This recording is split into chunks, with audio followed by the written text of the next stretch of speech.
Carona mortal nas montanhas dos Estados Unidos. Uma história com base em fatos reais. No verão de 1994, um jovem mochileiro chamado Chris Johnson estava explorando as vastas e imponentes paisagens do Colorado, nos Estados Unidos. Com apenas 26 anos, ele era um apaixonado por aventuras ao ar livre e buscava sempre o desconhecido. Com um espírito livre, Chris planejava se perder nas montanhas remotas e acampar sob o céu estrelado, longe da civilização.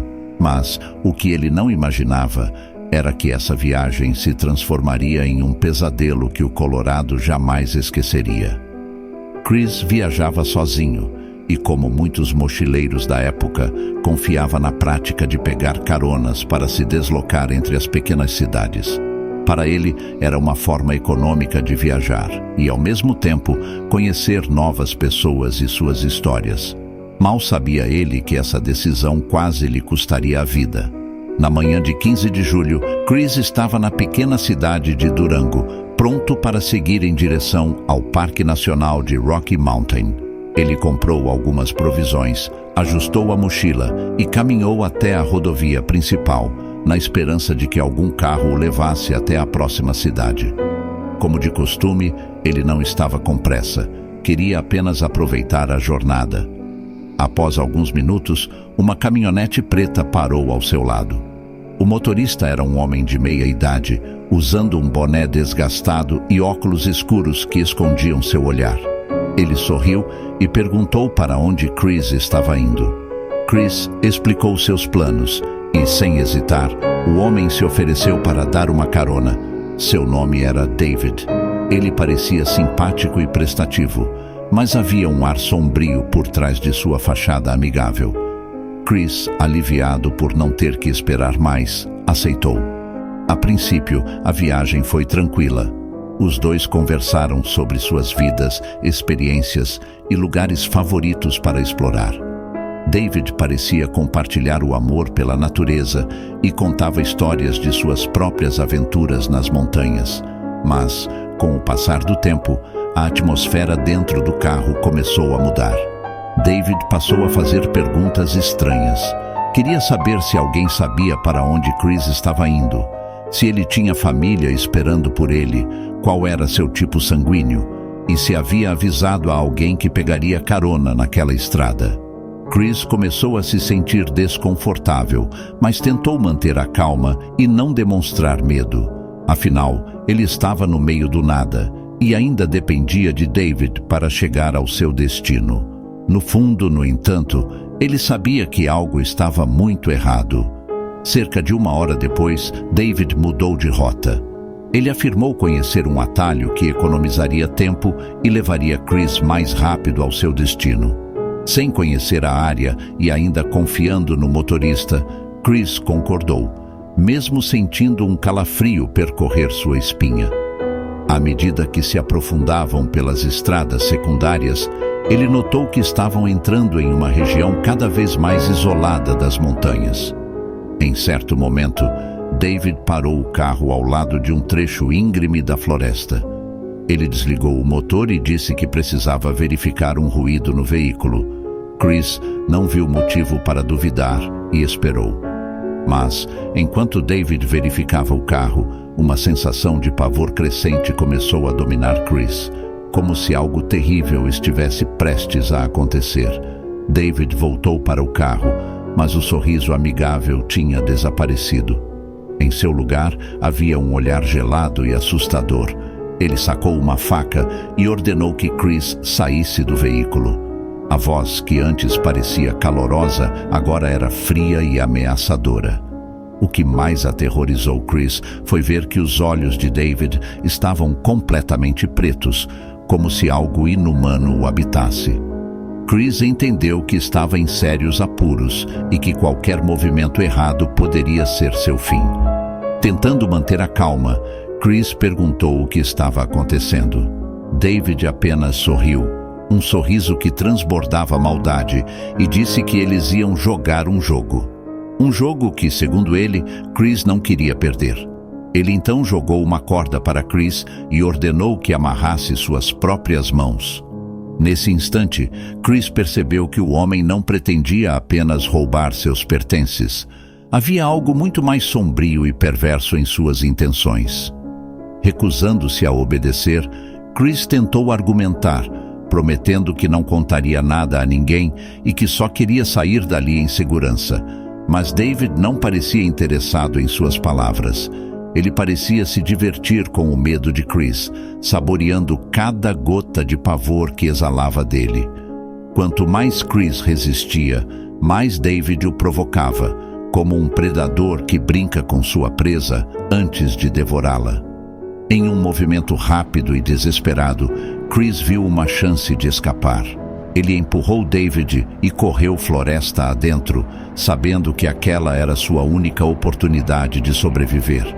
Enquanto corria, ele ouvia David gritando e rindo, como se tudo não passasse de um jogo de gato e rato.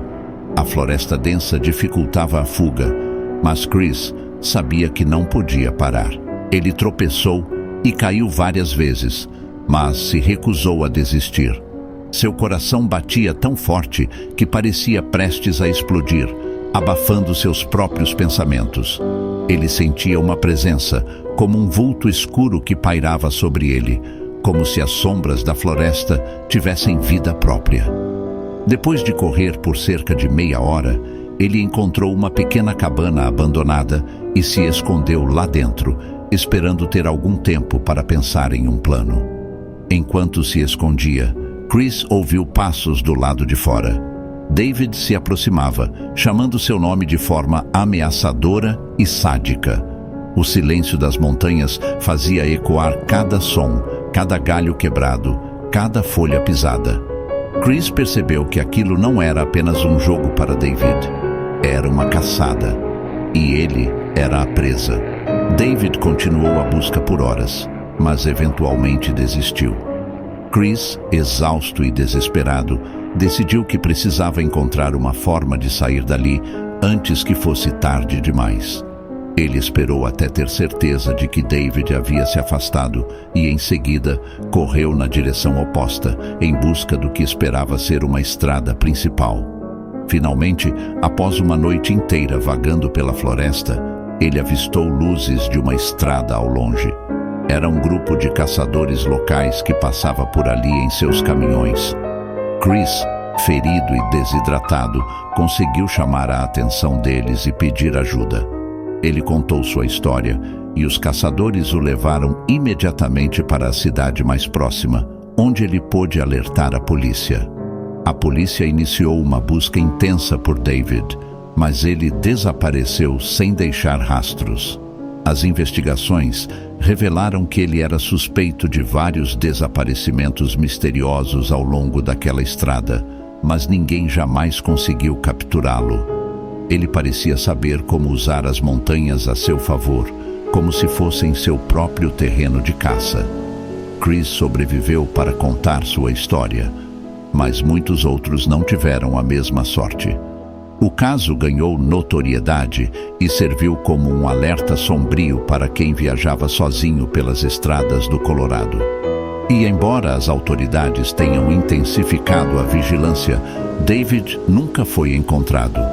Alguns dizem que ele ainda está lá, à espreita, esperando por sua próxima vítima.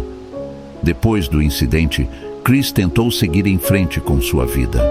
Ele voltou para casa e passou meses em terapia para lidar com o trauma que sofreu nas montanhas.